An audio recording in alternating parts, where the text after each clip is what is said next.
Ribut-ribut soal Jokowi masuk nominasi pemimpin terkorup di dunia versi Organis Crime and Corrupt Reporting Project atau OCCRP. Kalau kita tidak mengetahui maksud dari OCCRP memberikan penyematan kepada tokoh-tokoh di dunia yang dikategorikan sebagai tokoh terkorup, yang menjadi permasalahannya adalah bagaimana sistem penilaiannya sampai-sampai seorang Jokowi masuk di dalam nominasi tokoh terkorup di dunia. Padahal Jokowi selama menjadi presiden 2 periode sama sekali tidak pernah bersentuhan dengan yang namanya kasus korupsi. Dan hal ini yang selalu dipertanyakan oleh para pendukung Jokowi. Dan kalau kita mencermati statement dari pendiri OCCRP itu sendiri, yaitu Drew Sullivan, mengatakan pemerintah yang korup ini melanggar hak asasi manusia, memanipulasi pemilu, menjara sumber daya alam, dan pada akhirnya menciptakan konflik akibat ketidakstabilan yang melekat pada diri mereka. Satu-satunya masa depan mereka adalah keruntuhan yang kejam atau revolusi berdarah. Dari statement pendiri OCCRP tersebut menegaskan bahwa pemimpin terkorup bukan hanya dilihat atau dinilai dari iya dan tidaknya pemimpin tersebut bersentuhan dengan kasus korupsi, tetapi pemimpin terkorup itu dilihat dan dinilai dari segala aspek.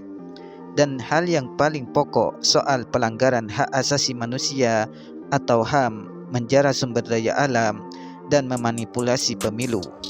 Jadi untuk para pendukung Jokowi, jangan selalu meminta bukti terkait Jokowi dinominasikan sebagai pemimpin terkorup, tetapi harus objektif juga dalam mendukung seseorang.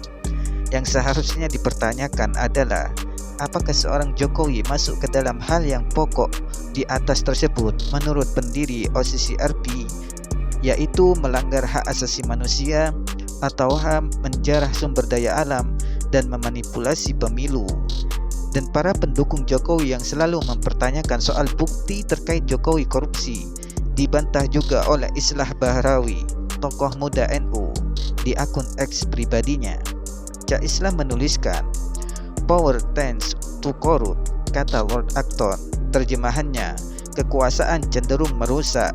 Lalu apa sebenarnya makna kata korup dalam bahasa Inggris? Kata ini berasal dari bahasa Latin corruptus, yang jika diurai lagi berasal dari kata cor secara keseluruhan dan rumpir, merusak. Korup yang dimaksud oleh OCCRP itu bukan soal uang saja, tapi bisa juga bermakna to break, seperti kata Lord Acton, merusak. Itu mengapa OCCRP mengatakan tidak punya bukti-bukti keterkaitan Jokowi dalam korupsi keuangan untuk keuntungan diri pribadi selama menjabat. Jadi tolong sampaikan penjabaran etimologis di atas kepada Bapak itu, termasuk juga kepada para penyembahnya yang bertanya, yang dikorupsi apanya? Emang beliau ada kasus apa? Kalau semisal mereka tanya lagi, apanya yang dirusak? Jawab tegas, merusak norma dan moral dalam berdemokrasi, termasuk melemahkan KPK. Kalau masih juga endaki-endaki, tanya ina-inu, beri jawaban pamungkas. Cobalah mencari jawabannya dari Fufu Fafa. Cukup, jangan meladeni penyembah berhala, mereka sedang kesurupan. Bagaimana menurut teman-teman? Terima kasih.